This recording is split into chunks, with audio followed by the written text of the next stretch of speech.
Welcome back mga kababayan sa Tagalog Crime Stories kung saan ibinabahagi ko ang aking obsession sa true crimes at isinasalaysay ko ito sa Tagalog. Kung gusto mo ang mga ganitong contents, make sure to subscribe at turn on all the notifications para lagi kang updated sa mga bago kong videos. Kung gusto mo naman na suportahan ang aking channel sa ibang paraan, you may do so by checking these options. Ang 24 na taong gulang na si Adriana Tubong Cagayan de Oro ay inilarawan ng mabuting anak, kwelang kapatid, matalinong estudyante, matulungin na kaibigan at taong mahilig sa sports na basketball.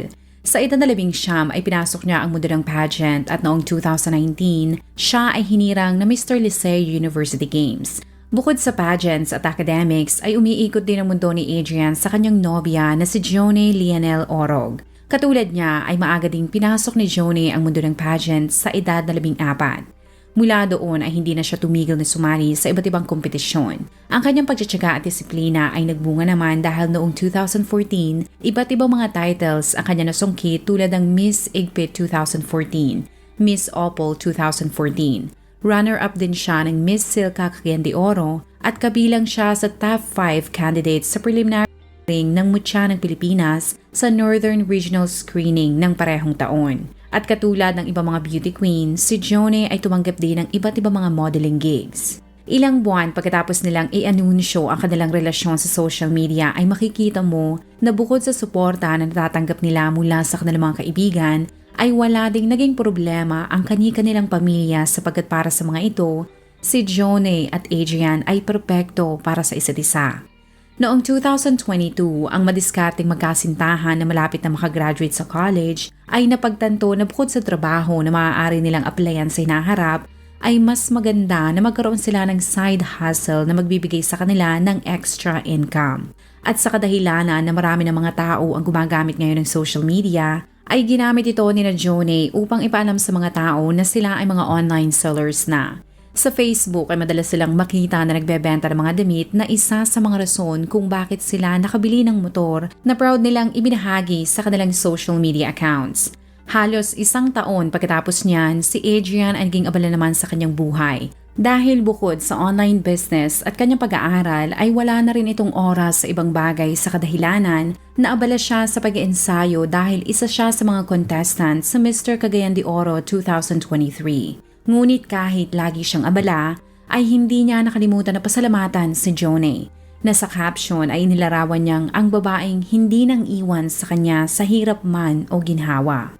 Para sa mga taong nagmamahal kay Adrian, ang taong 2023 ay maaaring ang pinaka-the best ng taon para sa binata. Dahil bukod sa paniniwala nila na masusungkit ito ang titulong Mr. CDO 2023, ay nakatakda din nitong gumraduate sa kursong Civil Engineering sa Liceo de Cagayan de University.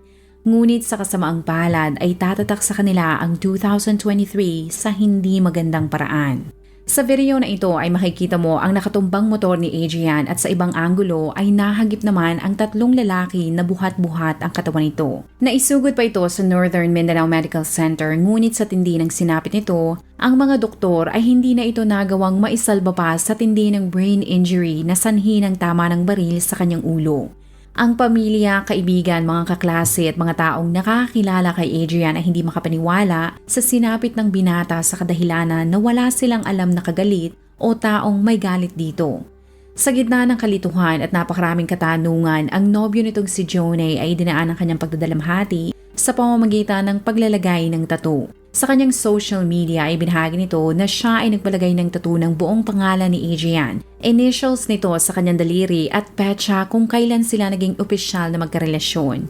At katulad ng inaasahan, ang post ay kumalat at sa comment section ay dumagsa ang maraming tao na nakidamay dito. Kasunod niyan ay ang pag-trending din ng #JusticeForAdrian. Nang matapos ang autopsy sa bangkay ng biktima, ang mga otoridad ay kaagad inimbestigahan ang nangyari. Ang unang teorya na kanilang tiningnan ay maaaring may kinalaman ng krimen sa nalalapit na pageant. Ngunit ang ama ni Adrian ay hindi naniniwala at hindi kumbinsido sa teoryang yun. Mabilis na napasakamay ng mga otoridad ang CCTV malapit sa crime scene at doon ay nakita nila na ang suspect ay dumating sa lugar sakay ng bau-bau. Ang sasakyan din ang nagsilbing getaway vehicle ng salarin pero ayon kay Police Lieutenant Colonel Evan Viñas, ang CCTV footage ay hindi makakatulong sa kanilang investigasyon sa kadahilanan na blurred o malabo ang video at walang teknolohiya ang kanilang police station para mapalinawan ito. Kaya sa desperado nilang pagtatangka na marisolba ang kaso, ay humingi si Colonel Viñas ng tulong mula sa publiko na kung may nakakita sa getaway vehicle noong gabi ng May 9, ay huwag silang mag-alinlangan na kontakin ang kanilang presinto. Ang mabagal na pag-usad ng kaso ang isa rin sa mga dahilan kung bakit sobrang emosyonal at walang mapagsidla ng kalungkutan ang pamilya ng biktima nang ito ay inihatid sa huli nitong himlayan noong May 28, 2023. Pero mahigit isang linggo pagkatapos mailibing ang biktima ay naibsan ang pagdadalamhati ng pamilyang Fernillos dahil ibinahagi ni Colonel Viñas na meron na silang mga person of interest at kung sapat na ang kanilang mga ebidensyang nakalap ay kaagad nilang sasampahan ng mga ito ng kasong murder. Kung ikaw ay sumubaybay sa kasong ito, alam mo na naging matipid ang pagbibigay ng pamilya ng biktima ng impormasyon sa kadahilanan na gumugulong pa ang investigasyon at yan ay iginalang naman ng mga tao. Ngunit kung tahimik nilang ipinagluluksa ang pagkamatay nito ay kabaligtaran naman ang ginawa ng nobya ni Adrian na si Jonay. Sa video na ito ay makikita mo na siya ay pumunta sa sementeryo dahil inalala niya ang kanyang mayapang nobyo sa ika-40 araw nitong kamatayan. At ang mga tao ay hinangaan ng dalaga dahil sa tindi ng pagmamahal nito sa binata. Pero ang lahat ng yan ay mapapalitan ng pagkamuhi dahil 3 buwan pagkatapos patayin si Adrian, ilang mga screenshots ang kumalat sa social media. Ang mga screenshots na ito ay usapan sa pag-itan ni Jonay at ng isa niyang kaibigan. Sa kumalat na mga screenshots ay nakalagay na si Jonay ay meron palang ibang lalaki. Pero mas ikinagulat ng lahat na ang hinihinalang ibang lalaki nito ay isang pastor at ang dalawa ay di umanong magkarelasyon na ng 5 taon. Kung may katotohanan yan, ibig sabihin, mas nauna pa ni Jonay na naging karelasyon ang pastor bago si Adrian. Mabilis na nag-trending ang mga screenshots at ang mga tao ay kaagad na sinabi na maaaring ang pastor ang nagpaaral kay Jonay at pera din ito ang di umanong ginamit ni Adrian upang ipambili ng motor. Meron ding nagsabi na alam ng biktima na karelasyon ni Jonay ang pastor at hindi ito naging problema dahil sa di umano'y nakakatanggap din ito ng benepisyo sa tuwing bibigyan si Jonay ng pera. Sa mga screenshots din ay napatunayan na galante ang pastor kay Jonay sapagkat noong Valentine's Day 2021, ito ay nakatanggap ng bouquet of flowers at bag na nagkakahalaga ng 24,000 pesos. Pero ang mas nagpagalit sa mga tao sa internet ay iningganyo pa ni Jonay ang kaibigan nito na maghanap rin ng sarili niyang sugar daddy. Napag-usapan din na binibisita pa si Jonay ng pastor sa kanyang pinagtatrabahuhan. At kasabay ng mga revelasyon ay ang twist na ang pastor na tinutukoy sa screenshots ay ang parehong pastor na ito na nag-pray over sa pamilya ni Adrian noong burol nito. Ang litratong yan ay ang parehong larawan na binahagi mismo ng ama ng biktima sa kanyang social media dahil pinasalamatan niya ito sa naibigay na emotional at spiritual support. Ngunit sa parehong frame na yan ay kasama din si Jonay na kung totoo ang nasa screenshots ay matatawag mo itong ultimate betrayal. Ang nasabing pastor ay ang 51 taong gulang na si Denver Andales. Nasabi ko na dati na isa siya sa mga senior pastors sa Lapasan Baptist Church na tinaguriang largest Baptist Church sa Mindanao at siya ay pastor na ng 35 taon. Bukod sa respetadong pastor si Andales ay giliw na giliw rin ang mga tao sa kanyang simbahan dahil sa ganda ng relasyon nito sa kanyang asawa. Kaya nang ipagdiwang nila ang kanilang 25th anniversary ay sinigurado nilang dalawa na gawin itong espesyal.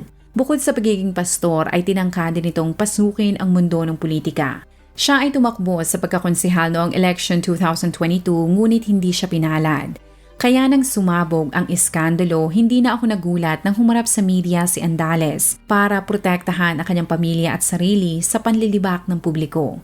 Doon ay itinanggi niya na hindi siya sugar daddy ni Jonay. At para matigil na ang mga fake news na kumakalat ay inutusan na niya ang kanyang legal team para hanapin at sampahan ng kaso ang nagpapakalat ng mga mapanirang aligasyon. Sa interview ay binahagi nito na bukod sa mga tsismosa ay matindi ang paniniwala niya na ang kanyang mga kalaban sa politika ang nagpapakalat ng mga issue para madungisan ang kanyang pagkatao. Sa pagtatapos ng interview ay sinabi ni Andales na kontento siya sa kanyang asawa at kailanman wala siyang plano na makipagrelasyon kay Jonay. Nang lumabas ang kanyang video ay hati ang naging reaksyon ng mga tao. Ilan sa mga ito ay naniniwala na si Andales lamang ang tanging may motibo para ipapatay ang biktima sapagkat sina Adrian at Jonay ay engaged to be married na. Ibig sabihin may balak na ang mga itong magpakasal. Ngunit may iba naman naniniwala na inosente si Andales. Pero kahit anong tanggi nito ay kinumpirma ni Regional State Prosecutor Merlin Barola Uy na isa si Andales sa mga taong sinampahan ng kasong murder sa pagkamatay ni Adrian. Bagamat hindi nagpapa-interview ang pamilyang Fornillos, si Dale Brian Mordeno na abogado ng mga ito ay sinabi sa mga reporters na kahit ano pang sabihin ng pastor ay meron sila di umanong malakas na ebidensya na magpapatunay na ito nga ang mastermind sa pagpatay kay Adrian. Ang abogado naman ng pastor na si Robert Maestre ay mabilis na nagpaunlak na interview para isalba ang natitirang reputasyon ng kanyang kliyente. Ayon dito ay nag-submit na sila ng counter affidavit para patunayan na may mga butas at mahina ang nangyaring investigasyon. Ngunit positibo naman ang mga otoridad at pamilya ng biktima na malakas ang kanilang hawak ng mga ebidensya. Nagawa kong makita ang kopya ng court documents na ipinasa ng prosecutor at gamit ang salaysay ng iba't ibang mga saksi na pagtagpi-tagpi ng prosekusyon ang nangyari bago patayin ang biktima.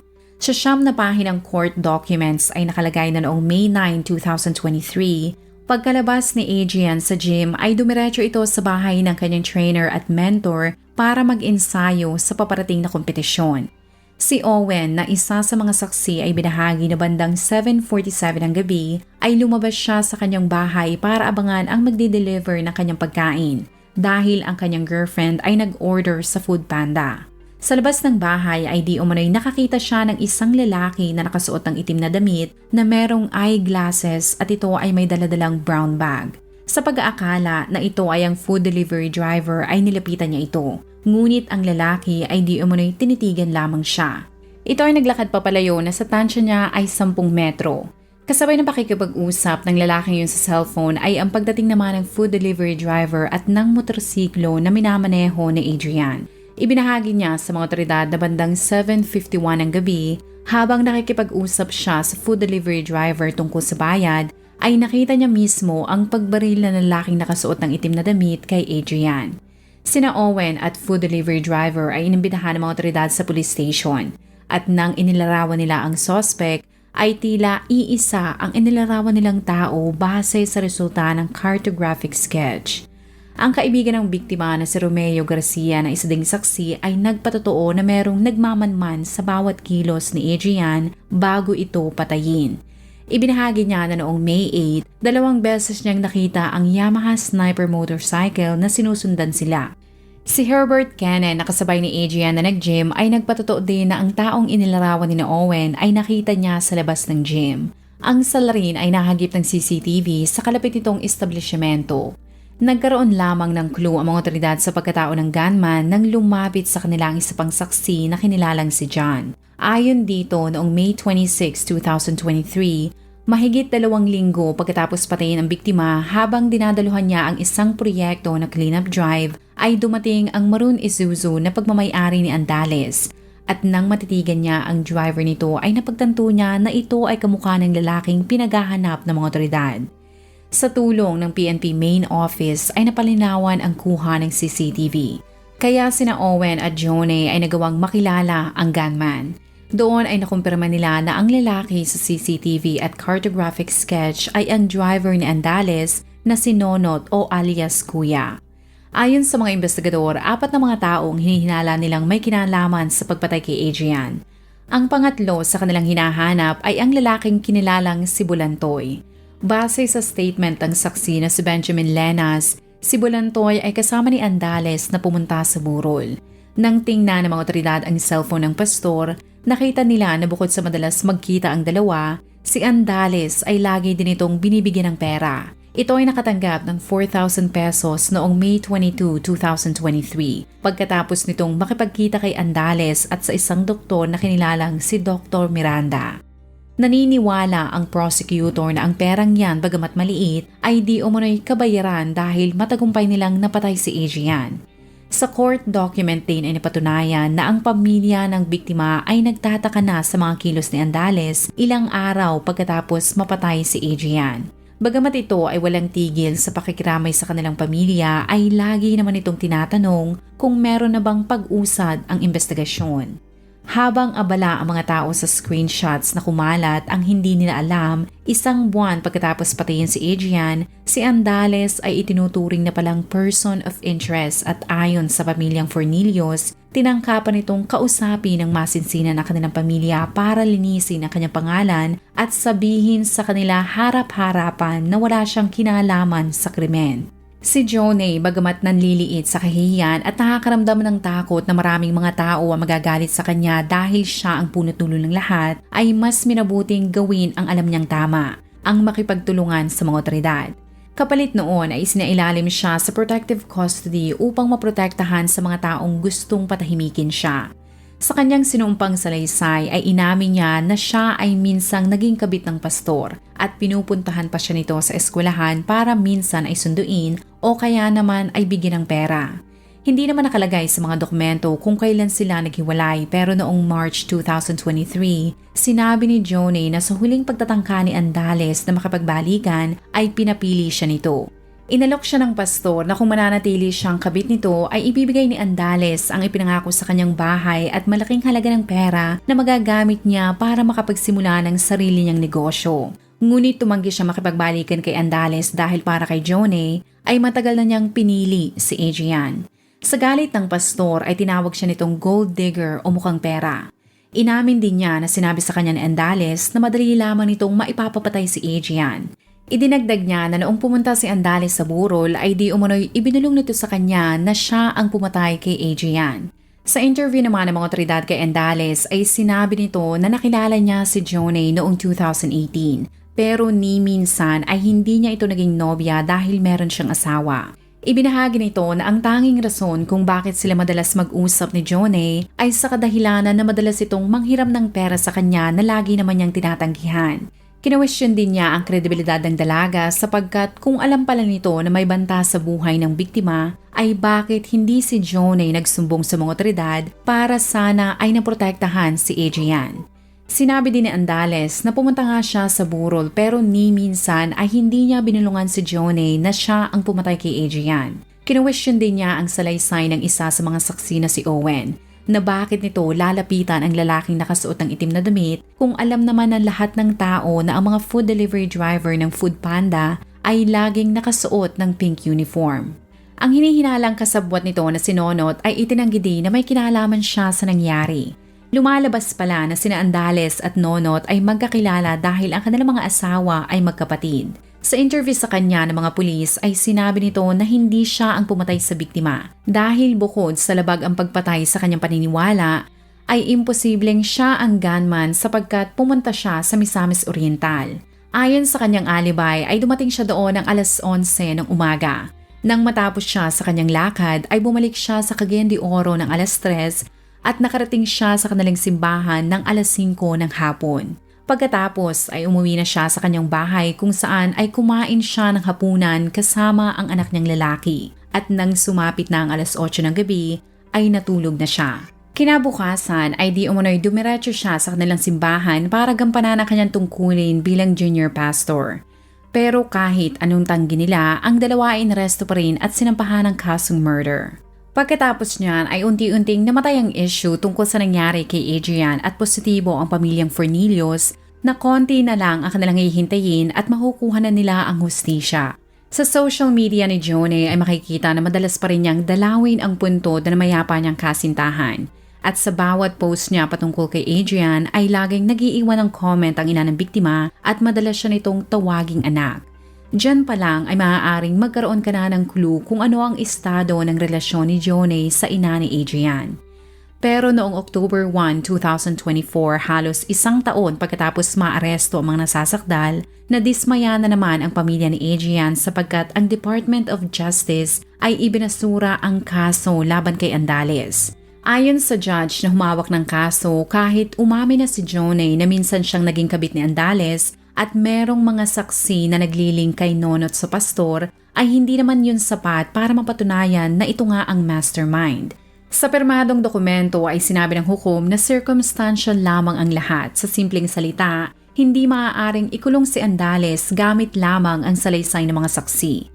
Paulit-ulit ko nang sinasabi sa channel na ito na kung ang kaso ay murder, kailangang galingan ng mga pulis at prosecutor ang pagkalap ng ebidensya sapagkat sa Pilipinas o kahit sa ibang bansa, malaki ang tsansa na ibisura ang kaso kapag walang naipakitang direktang ebidensya ang prosecutor na magdidiin sa salarin o mga salarin. Kung maaari, sa kasong ito ay dapat silang makakuha ng text messages, chats, bank records o kahit anumang bagay na magpapatunay na si Andales nga ang nagplano para patayin ang biktima. Sa desisyon ng judge ay sinabi nito na hindi mo masisisi si Andales na dumalaw sa burol dahil isa sa mga tungkulin ng pastor ay magbigay ng spiritual o emotional support sa mga tao. Kaya para sa kanya, ang pagpunta ni Andales sa burol ay hindi nangangahulugan na ito nga ang pumatay kay Adrian. Maaaring sisihin mo na naman ang mga pulis o baka ang prosecutor sa nangyari. Pero kahit ano pang paghahanap mo ng taong masisisi sa resulta ng kaso, ay malinaw naman na katulad ng ibang kaso sa Pilipinas, tila sa krimen na ito ay alipores lamang ang mahukulong hanggat hindi makahanap ng malakas na ebidensya laban kay Andales. Ayon sa judge, merong malakas na ebidensya ang prosecutor laban kay Nonot, kaya tuloy pa rin ang kaso dito.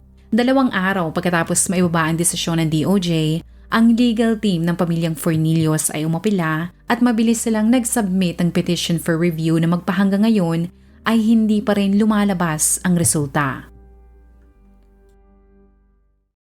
Kung ikaw ay nakinig hanggang sa dulo ng video na ito, maraming salamat sa panonood sa episode na ito. Please consider leaving a comment or i-like ang video na ito. At kung may kaso ka na gusto mong i-cover ko, please let me know. Magandang araw sa iyo, kabayan.